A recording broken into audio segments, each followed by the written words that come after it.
नमस्कार। बोल के लब आज़ाद है तेरे, मैं अभिसार शर्मा। इस वक्त जब मैं आपसे बात कर रहा हूं, मेरे मुंह से सर्दी की भाप निकल रही है। इससे अंदाज़ा लगाया जा सकता है कि माहौल कितना सर्द हो गया है। एनडीटीवी की इस खबर के मुताबिक उत्तर भारत में, खासकर दिल्ली में शीत लहर का प्रकोप है और आने वाले दिनों में हालात और भी बदतर होने वाले हैं। और कल्पना कीजिए दोस्तों, इन्हीं हालात में सिंघू बॉर्डर पर हमारे किसान जो हैं वो धरना दे रहे हैं।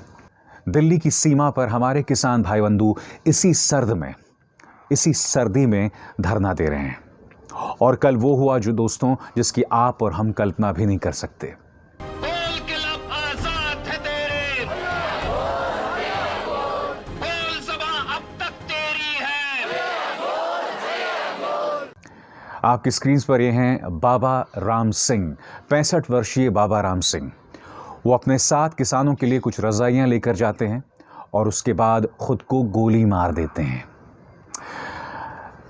काश बाबा राम सिंह ये कदम ना उठा के किसानों के साथ खड़े रहते, उनके कदम से कदम मिलाते और इस जंग को उसके अंजाम तक पहुंचाते, इस संघर्ष को इसके अंजाम तक पहुंचाते, बजाय कि ये कदम उठाने का। मगर ये अपने आप में बहुत बड़ी खबर है दोस्तों। इस तरह से एक आध्यात्मिक गुरु ने आत्महत्या कर ली, वो भी किसानों के लिए।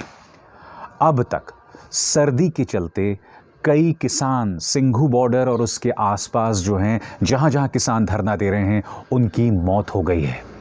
कई किसानों की मौत हो गई है सर्दी की वजह से। और बाबा राम सिंह की मृत्यु कितने मायने रखती है वो आपको इस बात से पता चलेगा कि आपके स्क्रीन्स पर आप देख रहे हैं राहुल गांधी जो इन्हें श्रद्धांजलि दे रहे हैं। अब आप देख रहे हैं अरविंद केजरीवाल, दिल्ली के मुख्यमंत्री, जो इन्हें श्रद्धांजलि दे रहे हैं। इसके अलावा अकाली दल के नेता सुखबीर बादल इन्हें श्रद्धांजलि दे रहे हैं। दिल्ली सिख गुरुद्वारा प्रबंधक समिति के अध्यक्ष मनजिंदर सिंह सिरसा भी यहां पर इन्हें श्रद्धांजलि दे रहे हैं। प्रश्न यहां पर यह कि क्या अब केंद्र सरकार का दिल पसीजेगा? दोस्तों, एक बात मैं स्पष्ट करना चाहता हूं, वो जो किसान है ना, उसे इस बात का दुख नहीं है कि उसे सर्दी का सामना करना पड़ रहा है, क्योंकि जब वो अपनी फसलों का रखरखाव करता है, उसका ख्याल रखता है, तो इन्हीं सर्द रातों में कभी कभी उसे खेत की ओर निकलना पड़ता है। मुद्दा वो नहीं है। मुद्दा ये है, उसे दुख इस बात का है कि केंद्र सरकार के जिम्मेदार मंत्री उसका नाम टुकड़े टुकड़े गैंग से जोड़ के देख रहे हैं, उसे अर्बन नक्सली बता रहे हैं, उसे बदनाम कर रहे हैं, अनाप शनाप किस्म का प्रोपेगेंडा चला रहे हैं। और ऊपर से अब बाबा राम सिंह की मृत्यु, उनकी आत्महत्या काफ़ी मायने रखती है। मेरी अपील तमाम किसान भाइयों से, मैं जानता हूं कि ये संघर्ष बहुत मुश्किल है, मैं जानता हूं कि आपको उन शब्दों का सामना करना पड़ रहा है जिसका सामना आपने ज़िंदगी भर नहीं किया था। आपको देशद्रोही बताया जा रहा है, खालिस्तानी बताया जा रहा है। मगर मेरी आप सबसे अपील कि संयम बनाए रखें।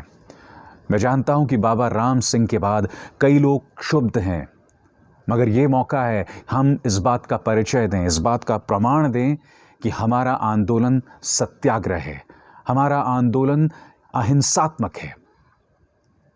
और एक और बात मैं आपको बताना चाहता हूं कि आप जानते हैं कि बाबा राम सिंह की आत्महत्या के मामले को तमाम मुख्य धारा के न्यूज़ चैनल्स ने दबा दिया है। कोई इसकी चर्चा नहीं कर रहा है। ये बात आपको अटपटी नहीं लगती दोस्तों?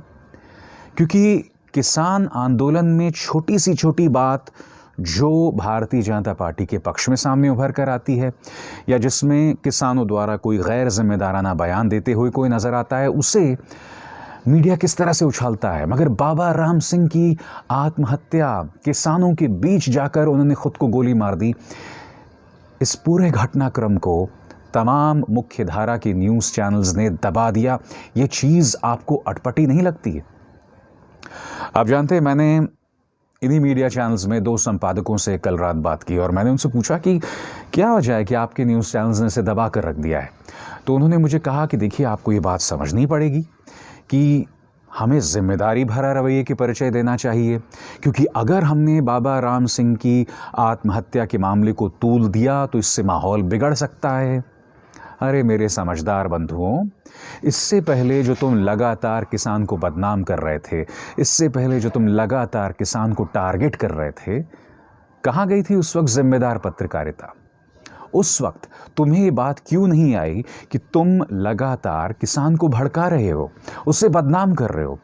क्योंकि होता क्या है, देखिए, जब आप लगातार एक शख्स को गाली देते रहते हो तो वो पलटकर आपको फूलों की माला तो पहनाएगा नहीं ना, वो भड़क जाएगा, कभी ना कभी उसका आपा टूट जाएगा। बाबा राम सिंह की जो आत्महत्या है वो शायद उसी का परिणाम है। वो देख रहे थे कि उनके किसान बंधु किन हालात से गुजर रहे हैं, किन मुश्किल हालात से गुजर रहे हैं, और उसी के चलते उन्होंने आत्महत्या कर ली। मगर एक बार फिर मेरी आप सबसे अपील, जैसे कि तमाम नेता भी कर रहे हैं, बहुत ज़रूरी है कि आप जिम्मेदारी भरे रवैये का परिचय दें, क्योंकि आप जानते हैं आपसे एक भूल हुई तो उसे 10 गुना बढ़ा चढ़ा के ये पालतू मीडिया बताएगी, आपको अराजक तत्व बताएगी, आपको खालिस्तानी, आतंकवादी जैसे शब्दों से नवाजेगी, जो वो पहले भी कर चुकी है। मगर प्लीज़ मेरी आपसे करबद्ध प्रार्थना है, इन्हें मौका मत दीजिए आपके इस खूबसूरत आंदोलन को बदनाम करने के लिए। बोल के लब आज़ाद है तेरे में आज जो दूसरा मुद्दा मैं आपके सामने लेकर आया हूं ना, वो खासा मायने रखता है। भारतीय जनता पार्टी के नेता, मध्य प्रदेश की पृष्ठभूमि के कैलाश विजयवर्गीय ने एक सभा में बहुत बड़ी बात कह दी। उस सभा में उन्होंने कहा कि ये बात मैंने आज तक किसी से नहीं कही, मगर कमलनाथ की सरकार प्रधानमंत्री नरेंद्र मोदी ने गिरवाई थी। आप सुनिए उन्होंने क्या कहा और फिर मैं उसकी चर्चा करता हूं। सुनिए। ये पर्दे के पीछे की बात कर रहा हूं, आप किसी को बताना मत। मैंने आज तक किसी को नहीं बताई, पहली बार इस मंच पे बता रहा हूं कि कमलनाथ जी की सरकार गिराने में यदि महत्वपूर्ण भूमिका किसी की थी तो नरेंद्र मोदी जी की थी, धर्मेंद्र प्रधान जी की नहीं थी। मैं जानता हूं आप लोगों में से कई लोग ये कहेंगे कि भाई वो नरोत्तम मिश्र की बात कर रहे थे और हो सकता है गलती से उनके मुंह से नरेंद्र मोदी निकल गया हो। बिल्कुल सही कहा आपने। वो कहते हैं ना, कभी कभी हमारी जुबान पर सरस्वती बैठी होती है तो अक्सर हकीकत सामने उभर कर आ जाती है। मैं क्यों कहता हूं कि हो सकता है कि कैलाश विजयवर्गीय के मुंह से सच निकल गया हो, क्योंकि आज से कुछ दिनों पहले जिस खबर को मीडिया ने दबा दिया था, उस खबर के मुताबिक शिवराज सिंह चौहान ने कहा था कि कमलनाथ की सरकार को गिराने का फैसला बीजेपी के आला कमान ने लिया था और प्रधानमंत्री नरेंद्र मोदी के इस फैसले की लाज रखना। ये ऑडियो वायरल हुआ था जिसे पूरी तरह से दबा दिया गया था एनडीटीवी को छोड़ के, क्योंकि वहीं पर मैंने ये ऑडियो सुना था। सुनिए शिवराज सिंह चौहान क्या कह रहे हैं। केंद्रीय नेतृत्व ने तय किया कि सरकार ये बर्बाद कर देगी, तबाह कर देगी। और आप बताओ, ज्योतिरादित्य सिंधिया जी और तुलसी भाई के बिना सरकार गिर सकती थी क्या? और कोई तरीका नहीं। अच्छा, ये तो मंत्री वहां भी थे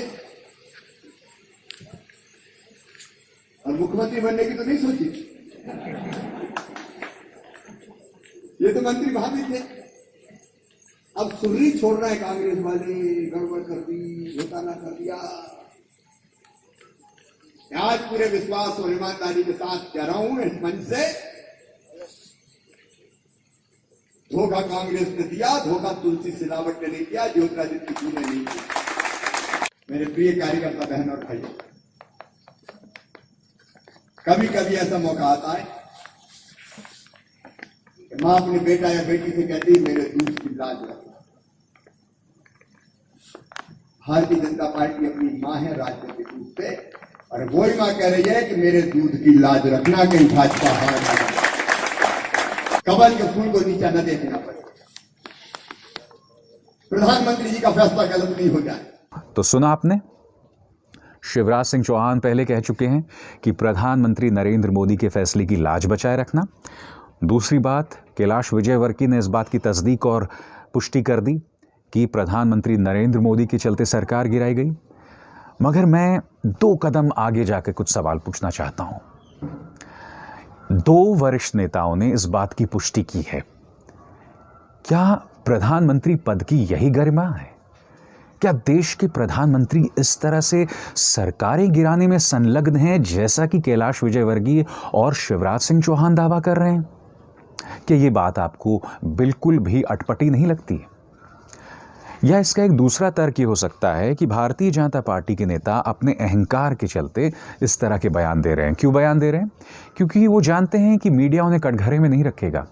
वो जानते हैं कि मीडिया उनसे सवाल नहीं करेगा कि आखिर प्रधानमंत्री ने एक सरकार को क्यों गिराया, हरी झंडी क्यों दी। क्योंकि देखिए, प्रधानमंत्री का क्या काम है? देश को एक दिशा देना। उनका काम ये नहीं है कि ऑपरेशन लोटस में शामिल हो जाएं। उनका काम ये नहीं है कि धन बल के आधार पर किसी सरकार को गिराया जाए। नहीं, ऐसी चीजें नहीं होनी चाहिए। तो क्या ये सवाल हमारे इन नेताओं से, बीजेपी से पूछा जाना नहीं चाहिए? क्या ये बात आपको बिल्कुल भी अटपटी नहीं लगती कि किस तरह से हमारे प्रधानमंत्री का नाम लेकर बीजेपी के 2 वरिष्ठ नेता कह रहे हैं कि उन्होंने कमलनाथ की सरकार गिरा दी? ये कहना गलत नहीं होगा दोस्तों कि आप और हम कल्पना से भी विचित्र समय में रह रहे हैं, जहां कुछ भी कहा जा सकता है, कुछ भी किया जा सकता है। और कल्पना से विचित्र एक और तस्वीर मैं आपको पेश करूंगा। पहले आप ये वीडियो देखिए, उसके बाद मैं उसकी चर्चा करूंगा। मेरे सेल से ले लेना। जी बिल्कुल सर, ले जाओ। साहब ने मास्क आपको मास्क भेजा है। हाँ हाँ प्लीज आप काला कोटन ना साहब તમારો પ્લીઝ સર એક ક્લિક લઈ શકો તો અમારી સાથે सर वीडियो ले लो। हाँ सर, हाँ सर। 1250 માં સર હું લઈ શકું એક સેલ્ફी? इस वीडियो में आपने देखा, प्रधानमंत्री का प्रवेश होता है, कोई उन्हें मास्क देता है मगर प्रधानमंत्री उसे नीचे रख देते हैं। उसके बाद क्या होता है, एक आदमी उनके साथ सेल्फी खिंचवाने की कोशिश करता है मगर प्रधानमंत्री सेल्फी भी नहीं खिंचवाते। यहाँ पर 2 चीज़ें उठती हैं। आपने संसद भवन के शीतकालीन सत्र को ही रद्द कर दिया, ये कहते हुए कोरोना के चलते, और हमारे प्रधानमंत्री जिनकी उम्र 70 साल है वो मास्क भी नहीं लगा रहे हैं। प्रधानमंत्री 15-20 साल के युवा तो नहीं है, 70 साल के बुजुर्ग हैं, और मैं जानता हूं कर्मठ हैं। मगर मेरा प्रश्न यहां पर कि जो सीख आप देश की जनता को देते हैं उस पर आप खुद अमल क्यों नहीं कर रहे हैं? और दूसरी बात, एक आदमी आपके साथ सेल्फी खिंचवा रहा है, आपने उसे मना कर दिया। इसके बारे में मैं क्या कहूं मोदी जी? मगर जो चीज मुझे सबसे अटपटी लग रही है कि आपने शीतकालीन सत्र को रद्द कर दिया। आजाद भारत के इतिहास में इससे पहले बहुत कम मिसालें रही हैं। मसलन पहली मिसाल जब आपातकाल लागू हुआ था, यानी कि 1975 में, और उसके बाद जब इंदिरा गांधी की हत्या हुई थी, और ये दोनों ही असामान्य हालात थे। अब आपको किसानों के सवालों के जवाब देने हैं, आपको कोरोना से जुड़े सवालों के जवाब देने हैं। इन दोनों ही सूरतों में प्रधानमंत्री नरेंद्र मोदी कटघरे में हैं। और अब आप इन वीडियो में फिर से देखिए, इस वीडियो में फिर देखिए, प्रधानमंत्री बगैर मास्क लगाए आराम से घूम रहे हैं। तो क्या अगर मैं इस वीडियो पर सवाल करता हूं, कुछ गलत करता हूं? जाते जाते दोस्तों, आपको मैं ये 2 खबरें देकर जा रहा हूं। पहली इस खबर में देखिए, यहां एक हिंदुत्ववादी नेता गाय को बेच देता है बूछड़ खाने को, एक हिंदुत्ववादी नेता। और इस दूसरी खबर को देखिए, दूसरी खबर है हिंदू युवा वाहिनी के एक नेता की, वो हिंदू युवा वाहिनी जिसकी स्थापना योगी आदित्यनाथ ने 2002 में की थी। खबर क्या है कि हिंदू युवा वाहिनी का ये नेता फर्जी मसाले बना रहा था। और आप जानते हैं उस फर्जी मसाले में वो क्या क्या डाल रहा था? उस फर्जी मसाले में वो गधे की लीद समझते हैं ना आप? लीद समझते हैं ना? गधे का मैं क्या कहूँ आपसे, गधे की लीद जो है उसका वो इस्तेमाल कर रहा था, और साथ ही उसमें वो एसिड डाल रहा था, और इसे वो मसाले के नाम पर बेच रहा था। डोंकी डंग। ये 2 खबरें मैंने आपको क्यों बताई? पहले का ताल्लुक गाय के साथ है, यानी कि खुद एक हिंदुत्ववादी नेता जो है वो गाय को बूचड़ खाने में भेज रहा है। दूसरी खबर क्या है कि हिंदू युवा वाहिनी का जो एक नेता है वो बेच रहा है एक ऐसे मसाले जिसमें गधे की लीद है। और ये सब लोग हमें धर्म के नाम पर, गाय के नाम पर मूर्ख बनाते हैं। आप जानते हैं ऐसा क्यों हो रहा है? ध्यान से सुनिएगा मेरी बात।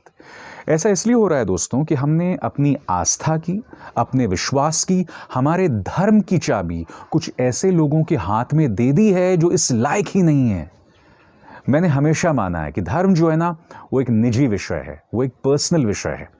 किसी भी सूरत में आपके धर्म और आपकी धार्मिक जो फीलिंग्स हैं, आपकी जो धार्मिक सोच है, उसे किसी और को मौका ना दे ताकि वो आपको एक्सप्लॉइट कर सके, आपको वश में कर सके।